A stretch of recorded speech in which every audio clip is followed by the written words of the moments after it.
Good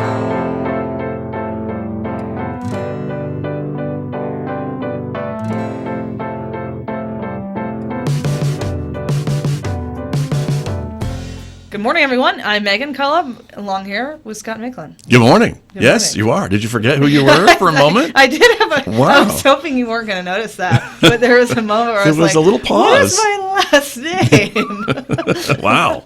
Well, anyway, good to see you. Welcome yes. back. Everybody, Yes. It is Friday. It is our Solutions from the Street week here at KSJE. And of course, as a reminder, we go back and forth on Fridays between our That's Interesting show, so that'll be on next week, and our Solutions from the Street show, which is on this week, which is our kind of solutions-based journalism program, right? That's what it is. That's the hope and the intention behind it is we highlight a problem, but spend most of our time talking about solutions and solution makers, as I call them. That's true. We bring people in and kind of highlight these private efforts to solve these problems in our community. And so this week, it's kind of a unique problem. I hear about it all the time, and that is there is nothing to do in this town.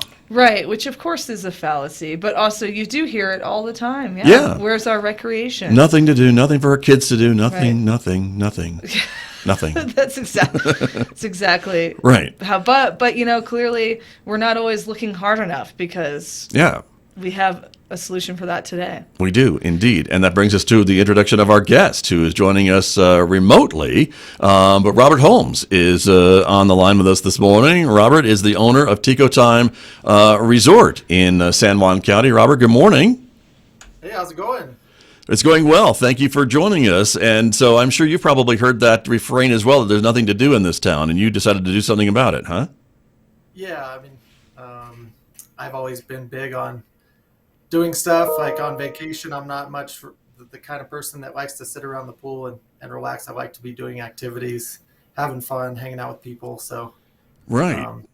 decided to do a big project and build a really fun RV resort. And Yeah, and big is maybe an understatement. I mean, you have put your money where our mouths are, is what I would say. Which is how we prefer it. You put the money there. Very true. But Tico Time and has been open now for, gosh, it's not the first year, right? But it's not been open for very long, has it, Robert? it's been out open for 3 years. But when we were first getting going, we were still heavy in construction. We're still building. Sure. Today, that's why I didn't go down there for the video conference.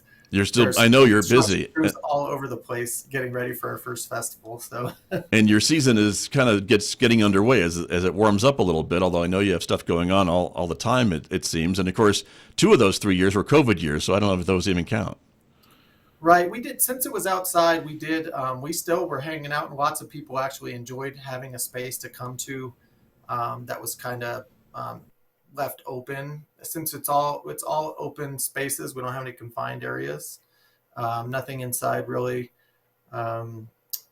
We still were having people there and even having parties and music and games and group barbecues, things like that.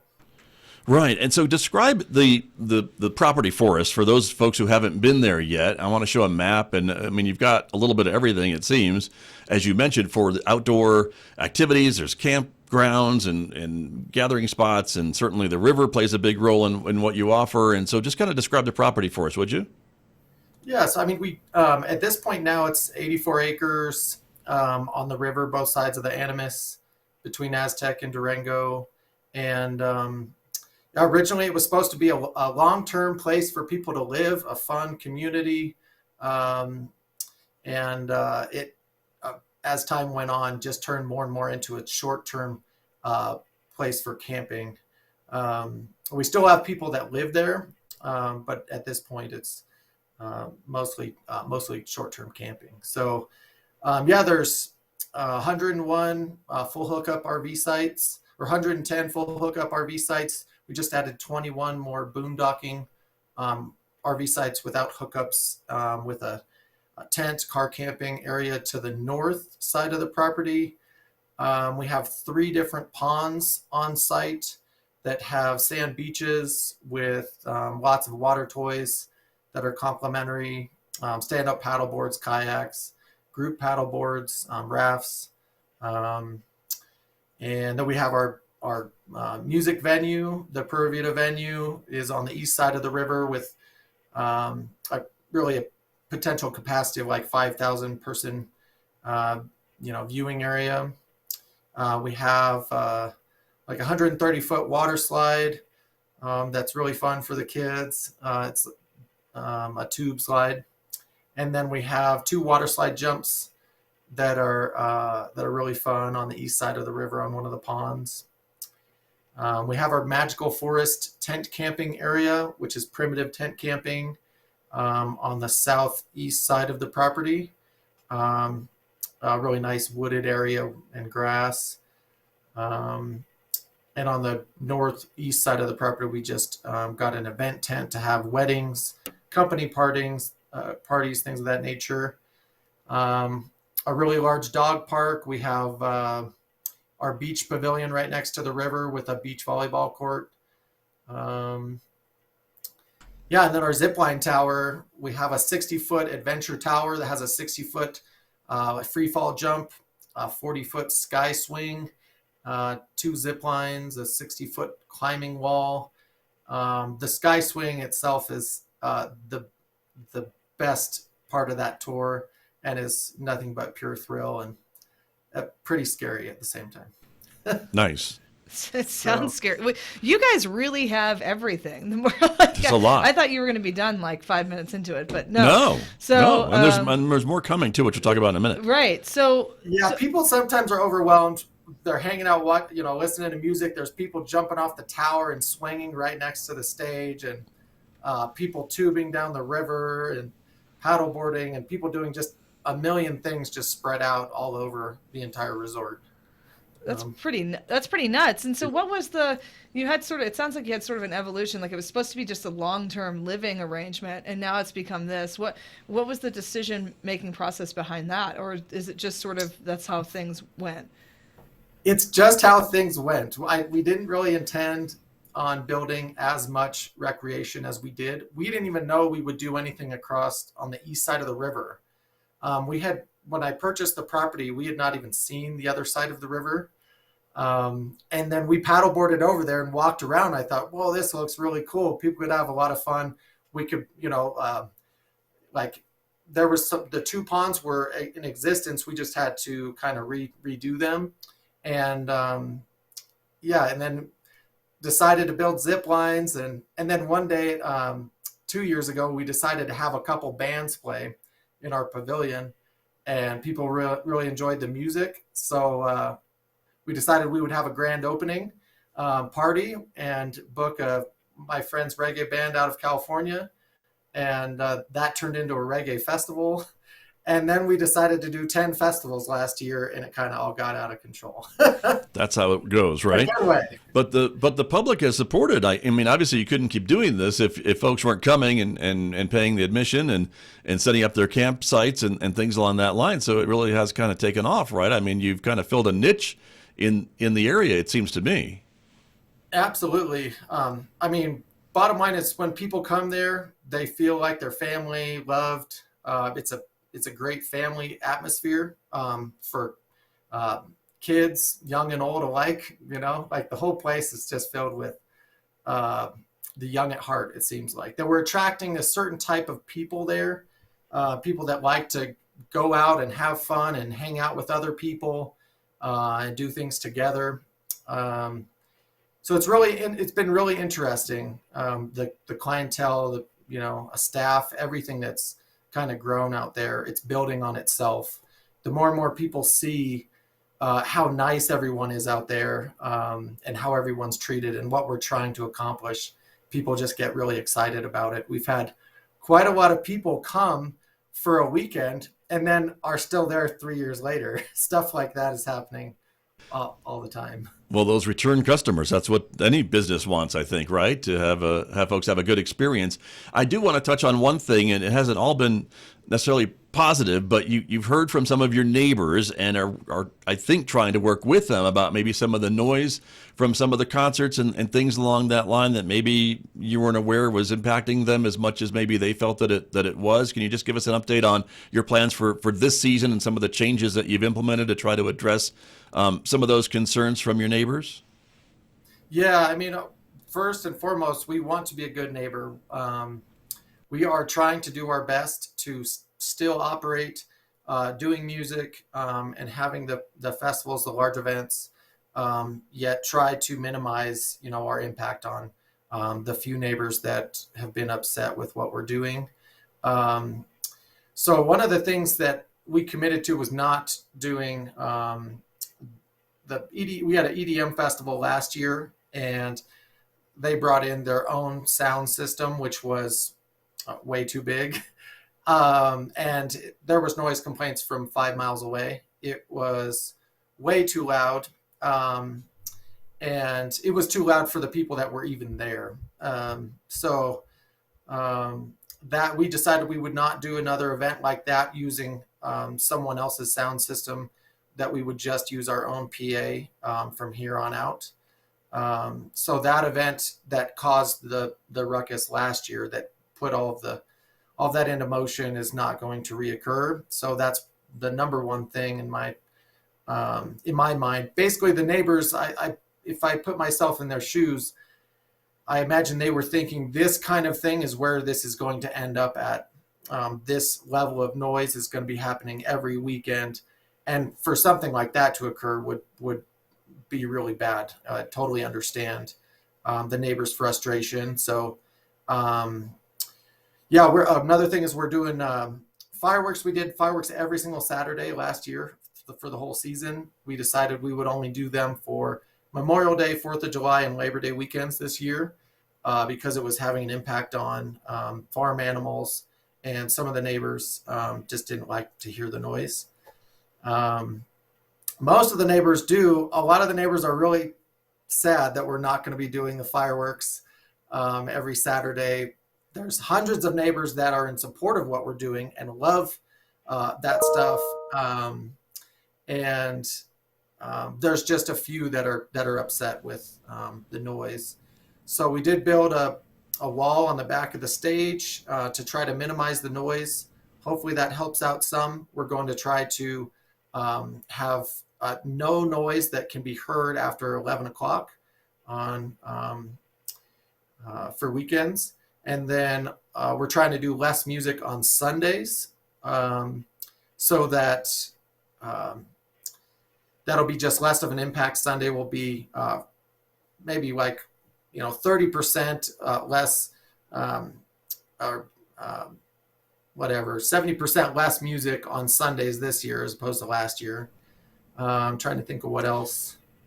Well, it sounds like you've taken a lot of things into account to try to make things different this season than maybe last season. And so I think that's just important to note. We're showing a kind of looks like, almost like an aerial shot or maybe something up on the hill of overlooking the property right now. And that the stage we're talking about is kind of in that, lower left kind of area that we see right in front of the river. Is that what we're talking about? Yeah. And the stage points north. So when we planned this out, the community, small community there is to the southwest. So we figured there would be no noise issues. You can barely hear it, even at full, and when it's on its loudest, you can barely hear the stereo. The loudest thing is the people screaming and cheering and stuff. So that you can hear when someone speaks, and then the crowd goes kind of wild and yells and stuff because they're so excited. That you can hear the most. So the music, when I go over there, I've gone all last year, I would drive over to the neighbors' houses constantly, listen and see if we need to turn it down, because you can just barely hear it, but sometimes it needed to be turned down a little bit. But the stage points north, which is there's just a few houses but they're quite a ways away. And again, they can just barely hear it when there's music going on. Got it. Very good. Well, thanks for explaining that to us. Yeah, and so let's turn our attention to upcoming events. So I saw we had the Sangha Festival. I don't know what that means. Tell us about that. That's coming up this week. Yeah, so Thursday, just in a couple of days, we're kicking off the season with our yoga festival. So that's another kind of new direction we're going with the resort. so that replaced the EDM festival. The EDM festival was actually a lot of fun. A lot of people had a great time, but there were some serious issues with some of the people that were there, and it it wasn't as positive of an experience as we would like. It's a family friendly resort. That's what we're going for. So this yoga festival replaced that EDM festival from last year. And so this year we're going for more spirituality, fitness, and wellness as elements or part of festivals. So Sangha Festival, Yoga Festival this Thursday. And then we have a Bluegrass Festival, Reggae, Jam Festival. That's like Grateful Dead type bands, jam bands, some bluegrass, funk, a little bit of reggae. We actually have a Christian celebration after that, country festival, unison festivals, a transformational festival, lots of wellness, spiritual workshops, things of that nature. Serenity Festival is a no drugs or alcohol weekend with music, wellness, spirituality, and ending the season with another reggae festival. That's a lot of stuff coming up. I mean, that's a busy summer for you and your staff out there, right? It is. And then we have stuff going on the rest of the year. We have, we're starting to do yoga on a weekly basis. And then we have fire performances every Friday night and just one band every Saturday night for the rest of the year.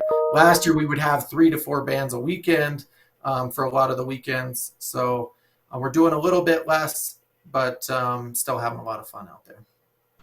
Got you. And so, what's next, Robert? I have to ask because it sounds like you're the kind of guy who always has something in his mind, something working, something on the drawing board. Can you give us any previews of what any future plans might hold? I know you just opened. Is it a disc golf course too? That's part of Tico Time. Yeah, I forgot. Yeah, we have a 18-hole disc golf course. So we have our first large disc golf tournament.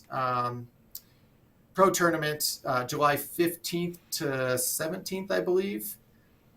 So we just poured our concrete tee pads, booked a band, and starting to put together all the arrangements for that tournament, July 15th to 17th. So that's really exciting.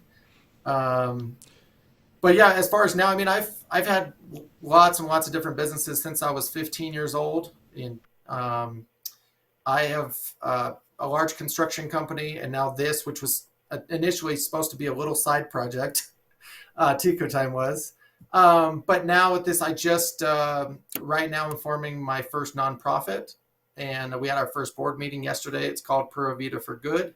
And so that's the next venture on the plate, the next journey. And we're going to be doing, looking at doing housing for the homeless and community-based living based on wellness and sustainable living, eco-living, things of that nature. Interesting. Up to building a small town if we find the right property. Gotcha. So that wouldn't be part of this property. That would be someplace different. It might be somewhere nearby. It just depends on what is feasible. But yeah, somewhere nearby would be perfect. Got you. And of course, again, your location, you're right between kind of Farmington and Durango. You're north of Aztec there on Highway 550, just south of the state line. And so I know you're reaching out a lot to the Durango and Colorado communities as well, right? To be kind of this regional destination. That's part of the marketing plan too, isn't it? Absolutely, yeah. So we consider our local community of Durango, Farmington, Aztec, even Bayfield. We would consider, our local community. Gotcha. And is there anything that you haven't yet put installed at Tico Time that you really want to see added to the venue? You've talked about the campsites, the remote camping, the zip lines, some of the other things that are the activities that you've got. Anything else that you want to add to the venue, or are you waiting for ideas from your customers? I was looking into building a standing wave surfing wave that would be indoors and open year round. Turns out that would be a multi-million-dollar investment. So, but it requires three-phase power. So I would have to work with like Mike Stark and the county to try to figure out some way of getting three-phase power up to Tico Time in order to make that happen. But that would be something that would potentially be coupled with a very large hotel.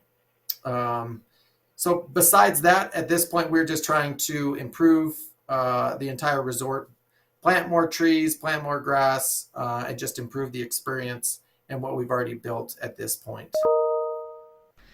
Yeah, so the county has this focus of outdoor recreation and really making Farmington a site for outdoor enthusiasts in an effort to sort of attract more attention and tourism, maybe even residents here.